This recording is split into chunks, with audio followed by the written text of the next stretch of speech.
多谢郡主。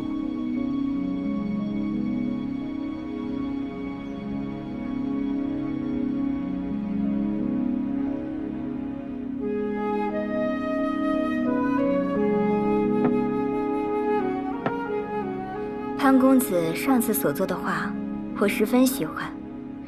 宫中的画师虽为我画过诸多肖像，却从未有人如你一般，画出我的神韵。能得郡主青睐，是潘某的荣幸。以前只当潘廷尉家只有一个独子，没想到还有你。我对笔墨丹青也颇有兴趣，以后你时常进宫来教我作画吧。多谢郡主抬爱，只是潘某早已有婚约。易水之举，是为逼我父亲告知我那未过门娘子的下落。若有冒犯之处，还望郡主见谅。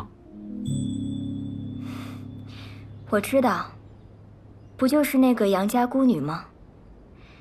听说她已经失踪10年，说不定人都死了。难道你要为她守一辈子吗？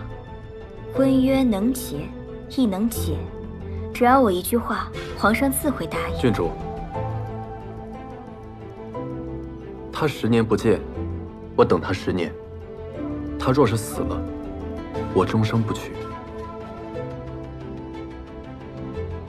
跟保罗，你怎么跟皇上交代？我会跟他说，我非你不嫁。相信他会给你一个自证清白的机会。你放心，皇上那儿有我。你要做的就是尽快查明真相，为国除奸。郡主为了救出朝中奸臣，不惜搭上自己的名誉。若没有他，我甚至都不可能活着离开京城，更别提到河阳当县令了。我都不知道你回京之后如此凶险。他为什么突然跟我说这个？他是对上官芷动了真心，才特意跟我解释。上官芷啊，先别说话，先别说话。这卷书中记载的虫蛊之术对我们查案很有帮助，我要先看看。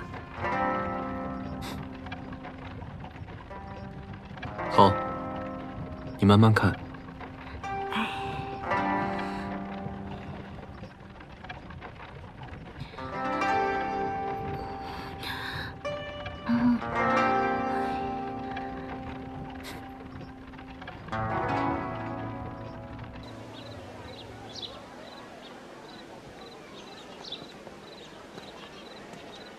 就这儿吧。好。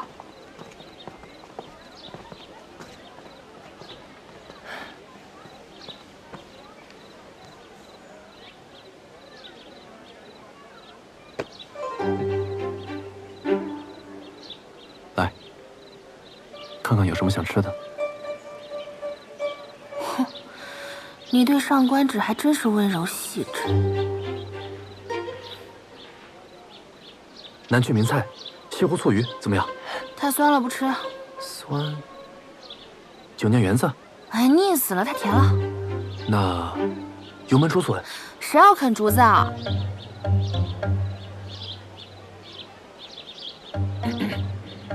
上官小姐这是怎么了？不知道。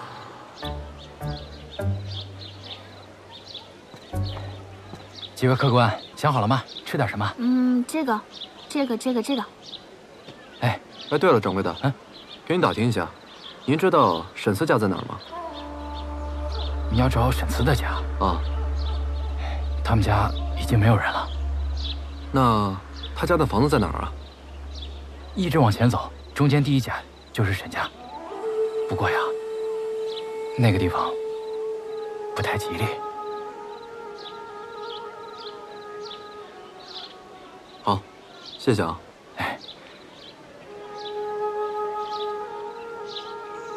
阿泽，一会儿你去周围打探一下，我们俩去他家看看。是。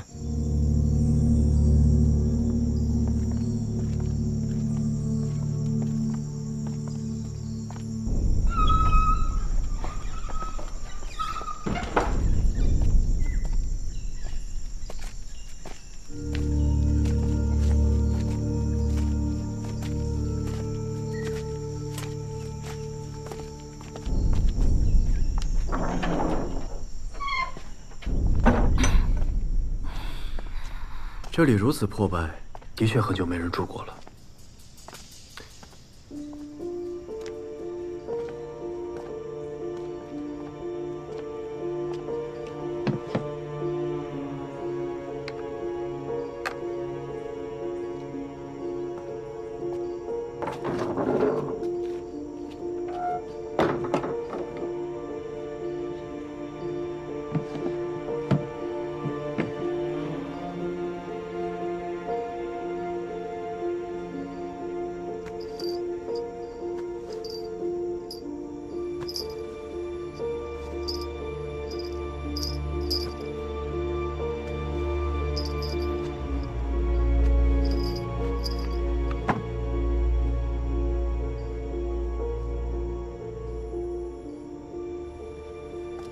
怎么了？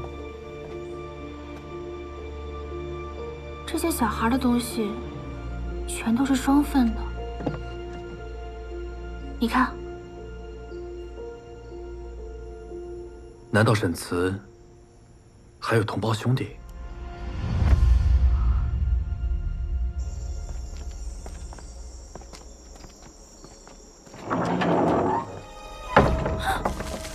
小心！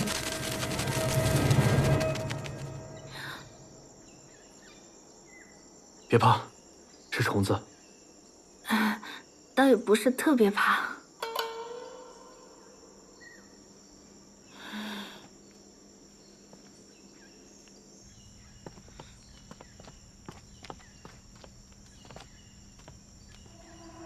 这看起来是个柴房，怎么会有人常住在这里啊？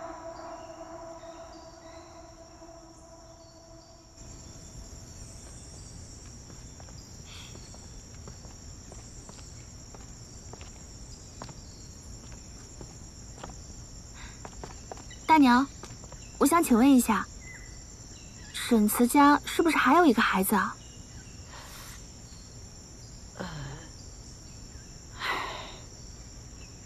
你们说的没错，沈家原本确实有对双生子，大的叫沈慈，小的叫沈岩。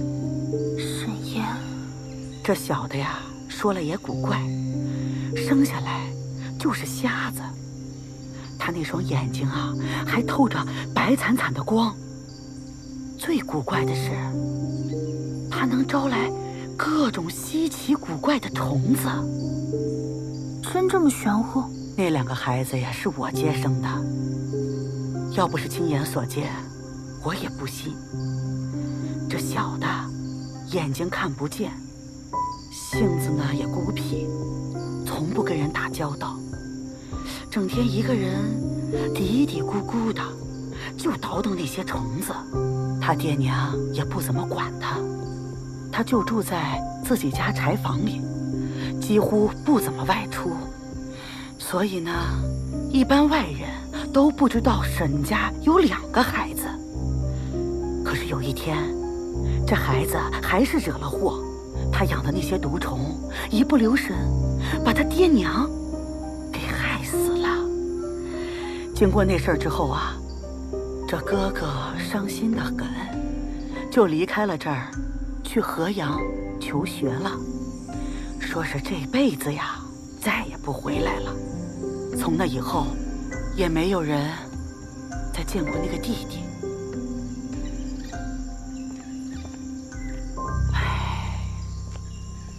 如此说来，沈岩定是跟沈慈一起去了河阳。当他知道他哥哥死在了鬼林之中，便冒名顶替他哥哥的身份回到书院，对陈父等人伺机进行报复。按照刚才大娘所说，那个沈岩天生就会控虫，那陈父等人意识不清，主动跳崖，恐怕是沈岩下了蛊虫。这么看来，沈岩的杀人动机和手段都已明确。可是这跟水不文组织有什么关系呢？这个机关重重的鬼林又是怎么回事？看来解铃还需系铃人。回去吧。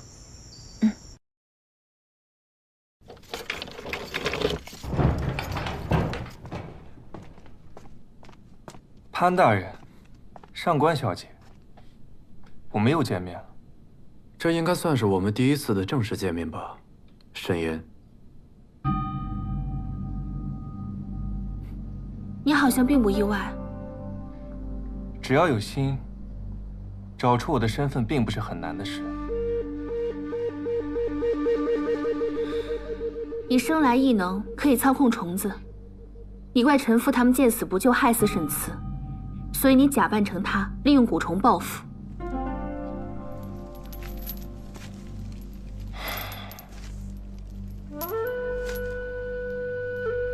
你们知道我为什么喜欢虫子吗？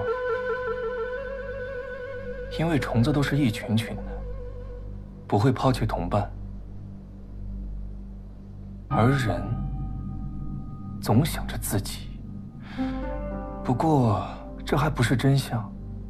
我知道你们查这个案子不过是为了水波纹，我可以告诉你们我所知道的一切，但有个条件。什么条件？杀了陈父。你竟然教唆一个朝廷命官为你杀人？他已经是个废人了，留着他无用，杀了他也不难，何不物尽其用呢？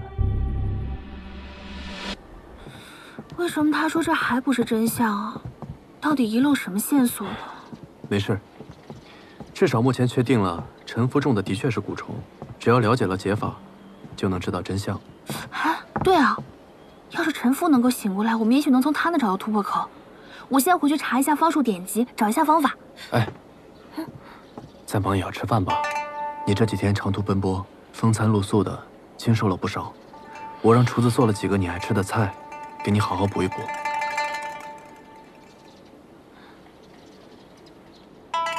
不行，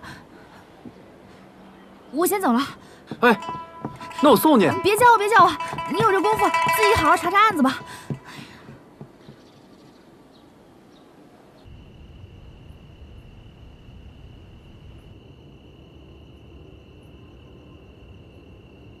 女人心，海底针。这对她好也不行，对她不好也不行。你说她心里到底在想什么呢？我有一个想法，就是不敢讲。还有什么是你不敢讲的？讲。自打上官小姐进了县衙以来，我也一度觉得她对公子的态度是摇摆不定。但是根据最近的种种来看，她恐怕是……什么？讨厌公子。啊？公子，你想啊，只有讨厌一个人，才会烦着他，躲着他，看见他就挑刺，见着他就想跑，根本一刻都不想跟他多待，对吧？对吧？不会说话可以不说。下去，哎，下去，下去。不是你让我说的吗？讨厌我？怎么可能嘛？她都嫁给我了，怎么可能讨厌我呢？等等，当初出现在婚礼现场的是上官芷，并不代表杨采薇的心意。他变成上官芷回来，第一个怀疑我是杀他的凶手。如今他与白小生和竹来江如此亲密，看来是把身份的秘密告诉他们了，却不肯对我透露半点儿。我越是对他示好，他就越是厌恶。难道他真的讨厌我？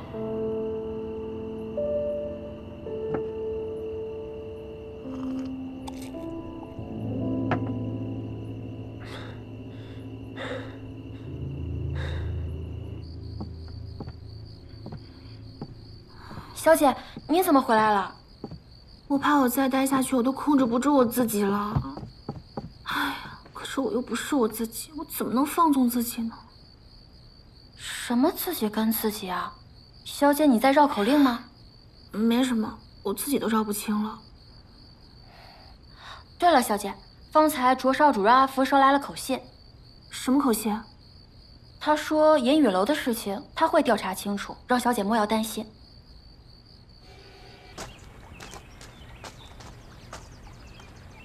你跟白姑娘说好了吗？时间、地点都没错。说好了，会不会是我们路上耽搁了一会儿，她先走了？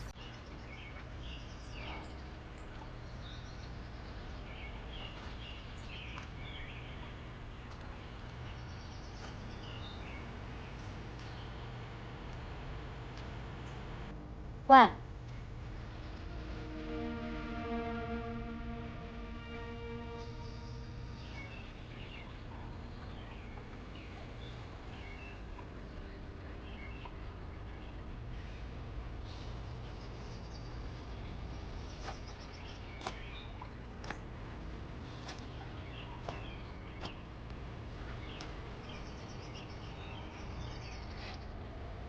小骗子，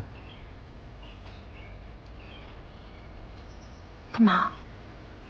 几天不见，不认识啊？今日又不是花灯会，你怎么穿的像个灯笼一样？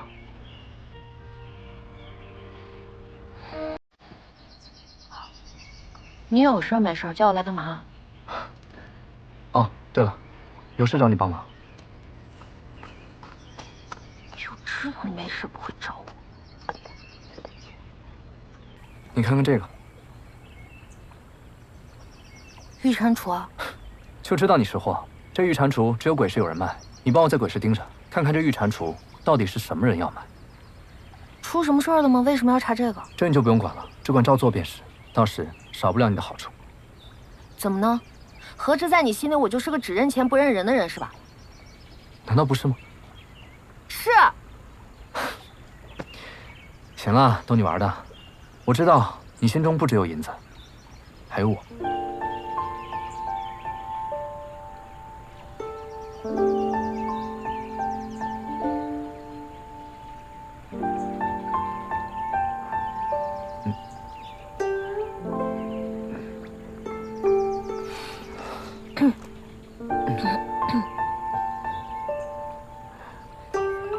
那个御蟾蜍的事，就拜托你了。嗯，辛苦了。不辛苦。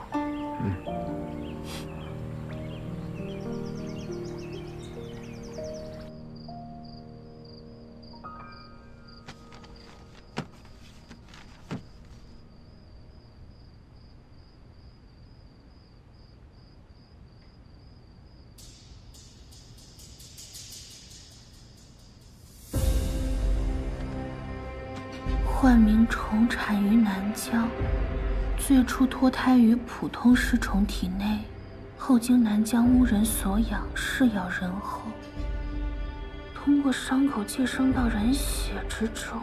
寄生之后，人会意识模糊，无法视物，且此虫喜光，宿主也因此变得趋光，易被光亮所引。就是他。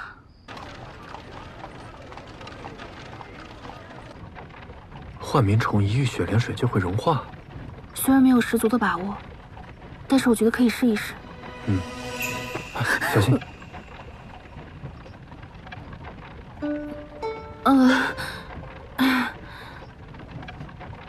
看来阿瑟说的没错，他真的讨厌我。好险，方才差一点就回卧塔了。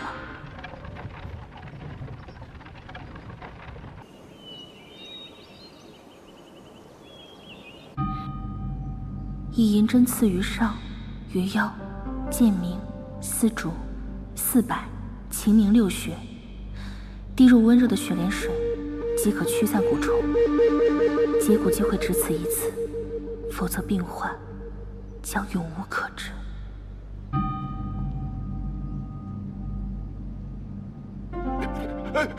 按着他，神父，别让他碰眼睛。福儿，福儿要忍住啊，福儿。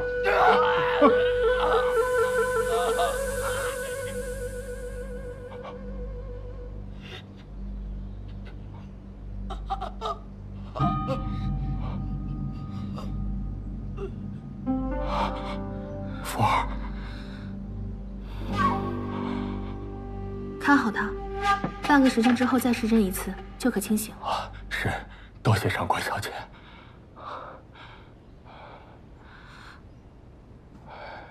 还要等半个时辰，我先去前院走走。你就这么不想跟我待在一起吗？好。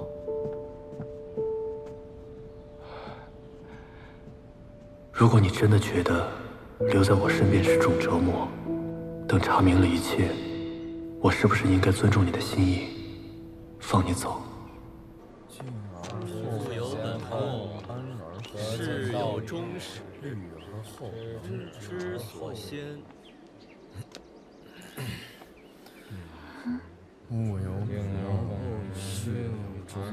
是我的错觉吗？我怎么感觉他们看我的眼神都怪怪的？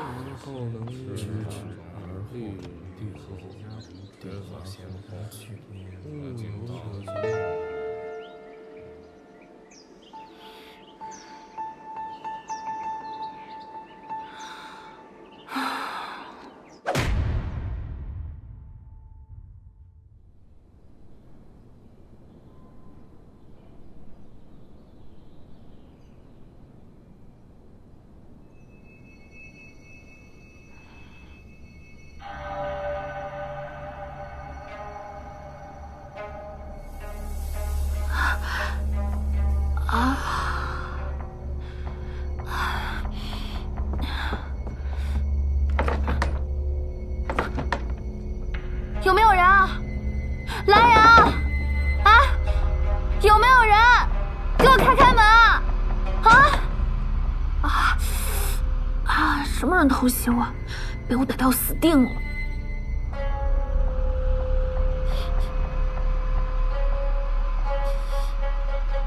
药油，看来此人只是想困住我，并不想伤害我。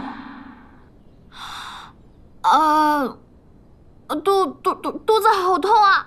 那个有没有人啊？我肚子太痛了，不行了，要死了！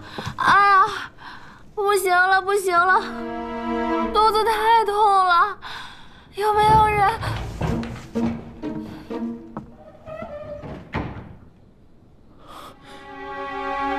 上官小姐，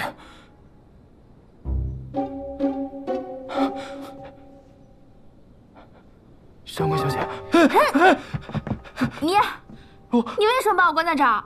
我，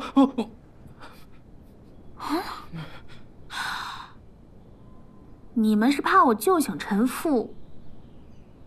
你们是沈岩同党？不是，不说是吧？跟我见陈掌院。不是，上官小姐，我说，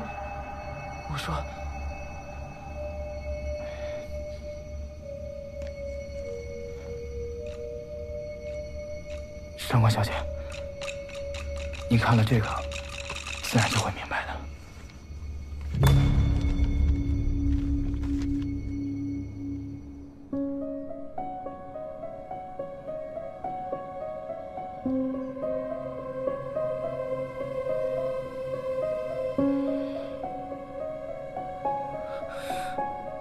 9月初3，那不是沈慈去后山的日子吗？所以这些猪、狗、牛羊，没错，就是我们这些家里没钱没势的书生。陈父和周哥、刘史是书院里的霸王，他们看谁不顺眼，就非打即骂，或者把人当作畜生一样取乐。陈父他还记录下这本册子，让我们传看，以此震慑。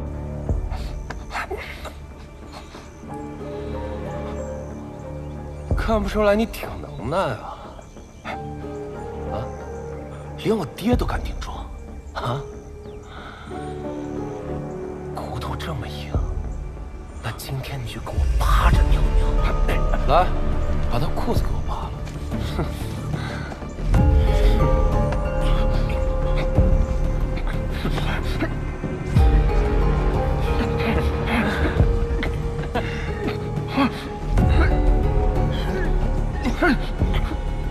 看什么看？你们也想趴着尿尿？滚！岂有此理！那你们怎么不告他？没用的。陈掌院一心护子，他威胁我们不许宣扬。我们都是出身寒门，10年苦读，谁不想博取个功名啊？要是跟掌门作对，那就等于失去了避举的资格，前途毁于一旦。所以大家谁都不敢说，大家都想忍一忍，等离开这里，自然就会好起来的。如今你要救陈父，我怕今后我们还要继续做猪做狗，才出此下策。上官小姐，我求求你，您可千万不要告诉别人，这是我告诉你的呀。你们知道我为什么喜欢虫子吗？因为虫子都是一群群的，不会抛弃同伴，而人却只想着自己。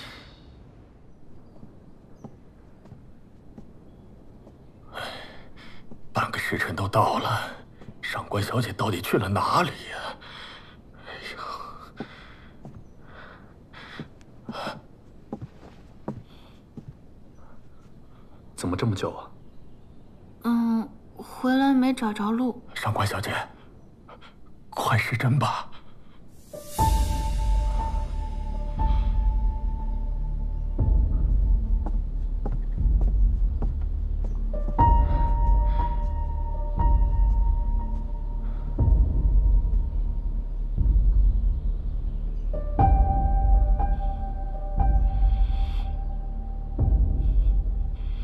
上官小姐，怎么不施针？有什么问题吗？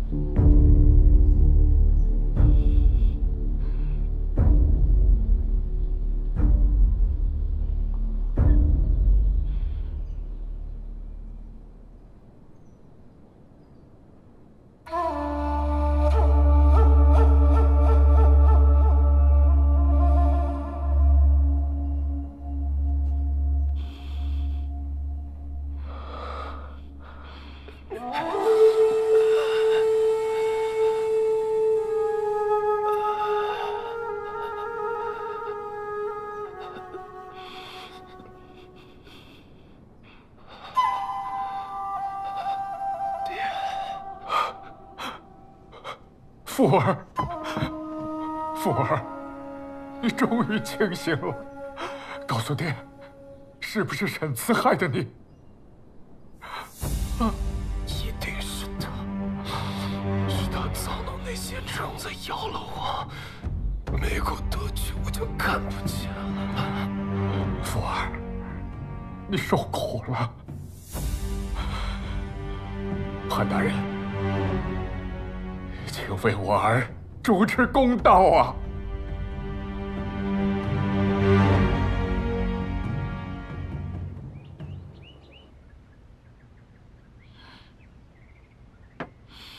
难怪你方才情绪那么反常。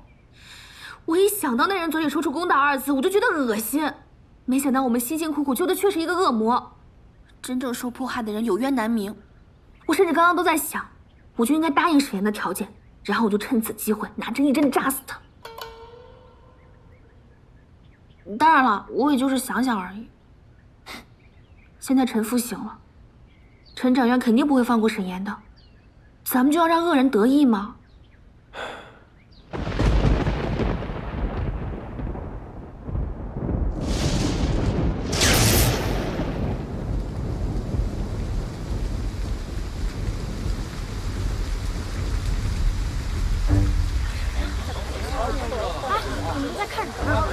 知道吗？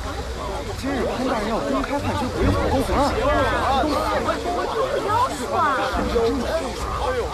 陈妈，咱们一起看看。对，真是。我在这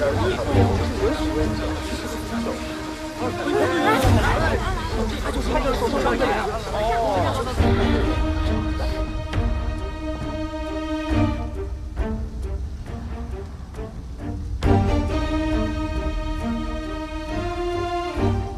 潘大人，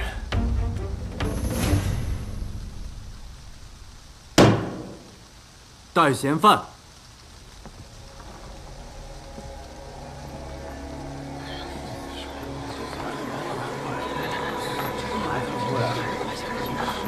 他就是那个书生，长得挺俊秀的。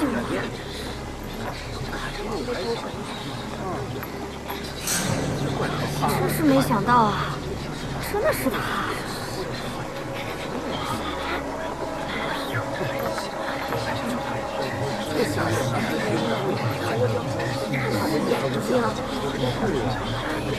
你懂什么？这种妖孽怎么能轻易陷于下？千万别看他的眼睛，当心被勾了魂去。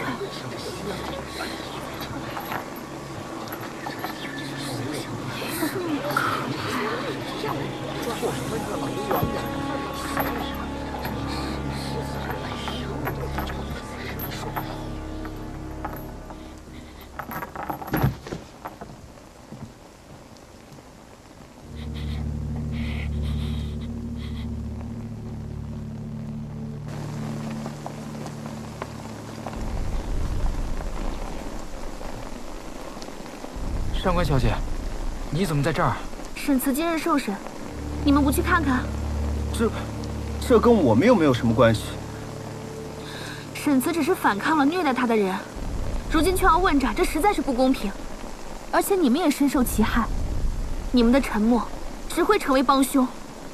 上官小姐，分明是你救了那个恶人，现在却要我们舍弃前程去作证，这对我们公平吗？读书要紧，莫管闲事。 走，来。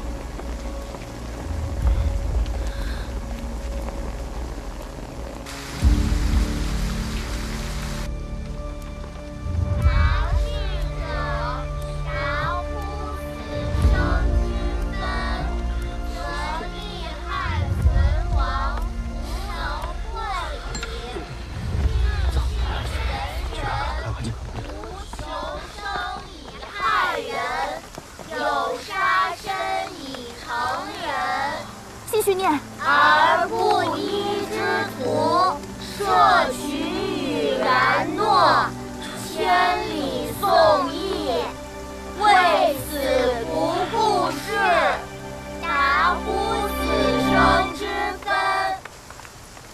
事情的经过呢，就是这样。请大人严惩凶手，以为我死去的两位同窗挚友。 嫌犯，你以虫害人，致两死一伤，证据确凿，罪无可恕。你有何话说？无话。我有话说。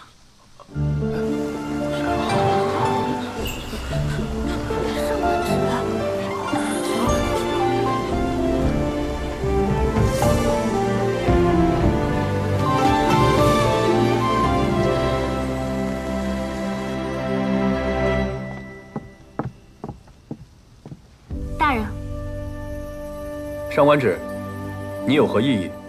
没有。大人条分缕析，明断无误。但我想说的是，这堂上还有漏网的凶手，就是这位陈父陈公子。什么网之鱼是陈父？不会吧？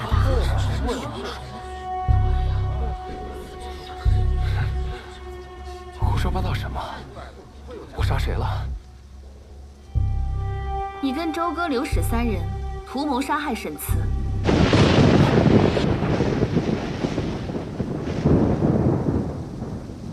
上官芷，这里是公堂，若无证据，切莫信口雌黄。大人，证据我自然是有的。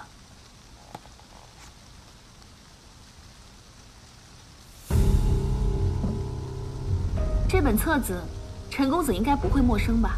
都是你亲手所写，上面记载了你在新政书院所有的欺凌霸行。9月初3，杨胆大妄为，暗中告状，用荆棘条一路抽打，驱赶至后山鬼林，林中遇鬼，将杨拖走。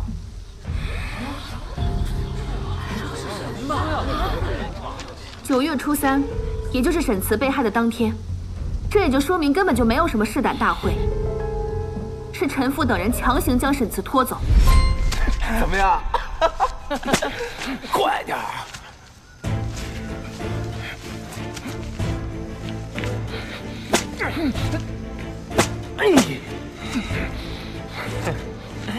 快点儿！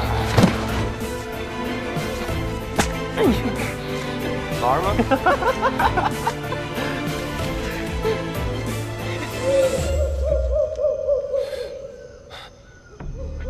我觉得这帘子邪乎的很，咱们换个地方玩吧。我怕什么呀？啊！老子还没见过鬼长什么样呢。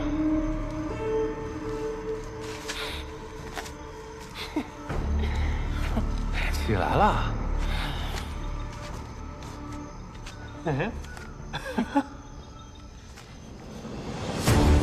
这样的。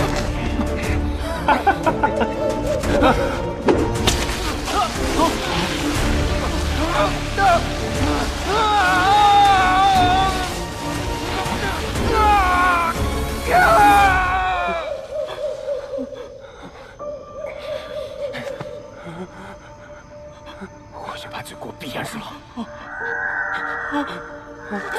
走。陈公子，我应该没有说错吧？你自己的字迹，总不会认不出来吧？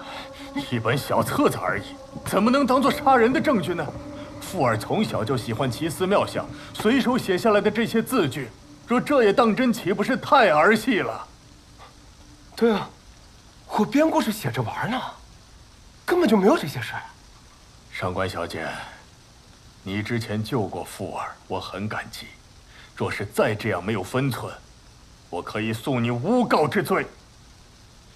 陈掌院，您先别着急，我还有人证。让他们进来吧。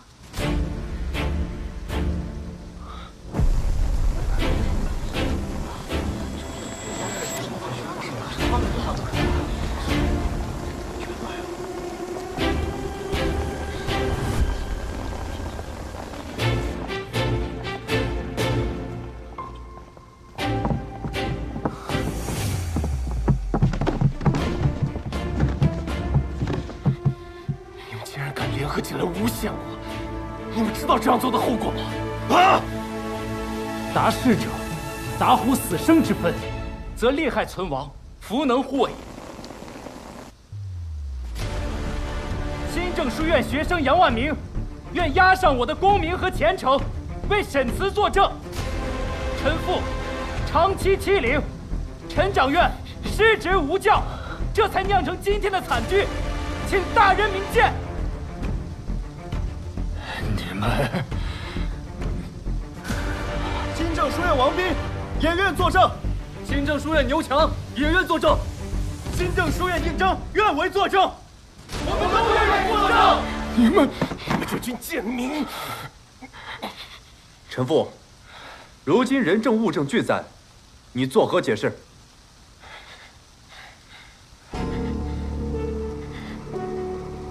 没错，是我打的沈慈，也是我逼他进的鬼灵。怎么样，富儿？怕什么呀，爹？您是掌院，整个书院都是我们家的。我不过是找点乐子而已。沈慈不是好好的在这儿吗？我赔他点医药费就是了。你们能治我的罪吗？啊！能啊。陈仵作，抬上来吧。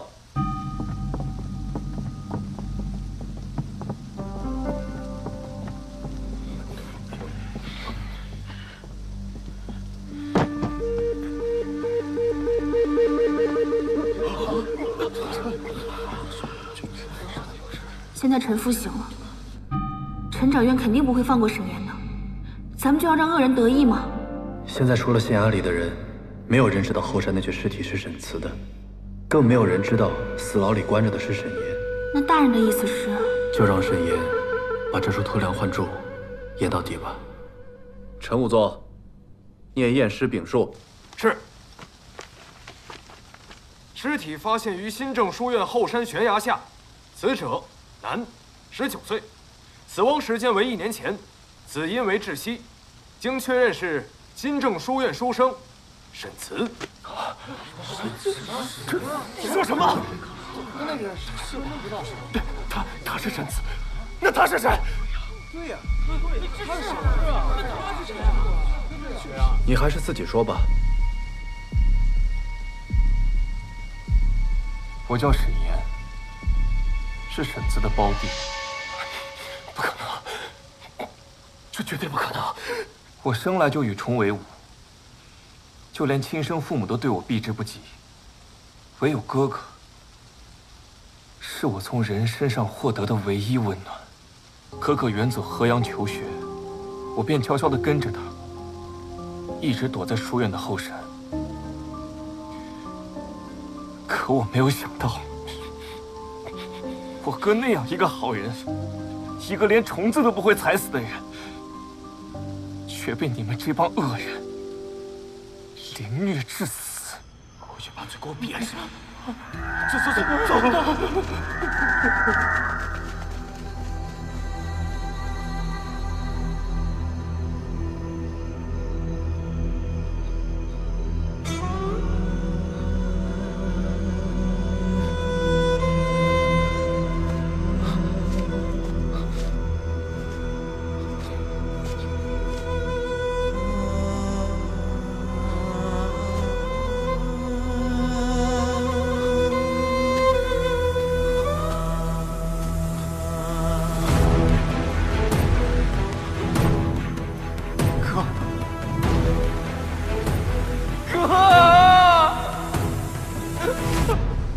偷偷将我哥的尸体埋藏起来，以他的身份回到书院。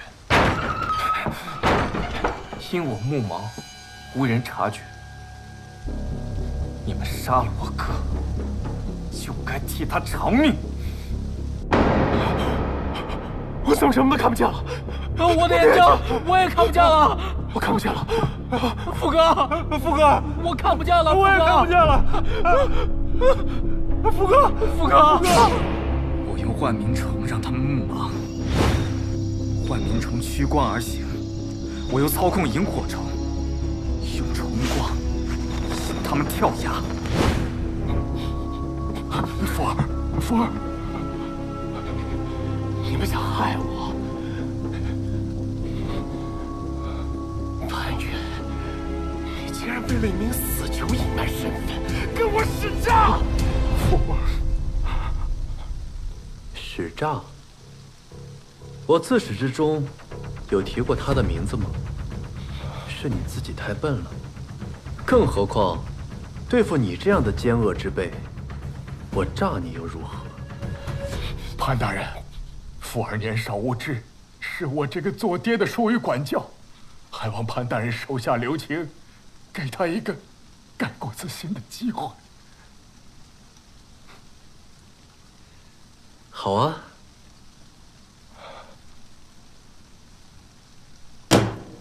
根据我朝律例，过失杀人、伤害、无赦，即刻入狱，流放边疆。福儿，认罪伏法，才是真正改过自新的机会。潘大人，来人，带下去。福儿，你救救我！福儿，流放！福儿啊！你救救我！沈岩，你以仇复仇，其情可谅，但于法不容，判你杀人偿命，秋后问斩。草民知罪，谢过潘大人。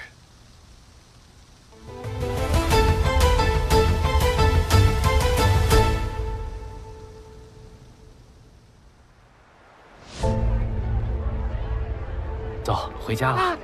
爹爹，那个哥哥说，达世者达乎死生之分，则利害存亡，弗能患也，是什么意思呀？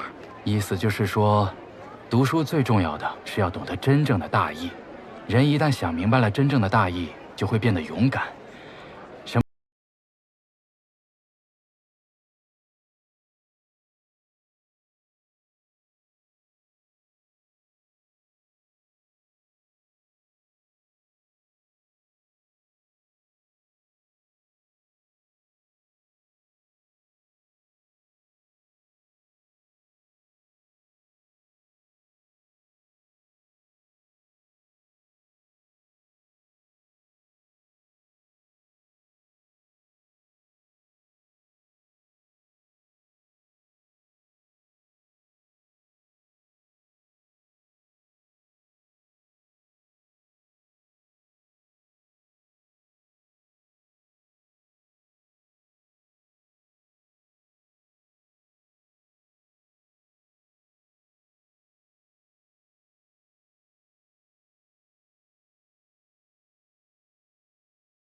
作证的，也没什么，我就是让人在他们窗外念了念书，就这么简单？就这么简单。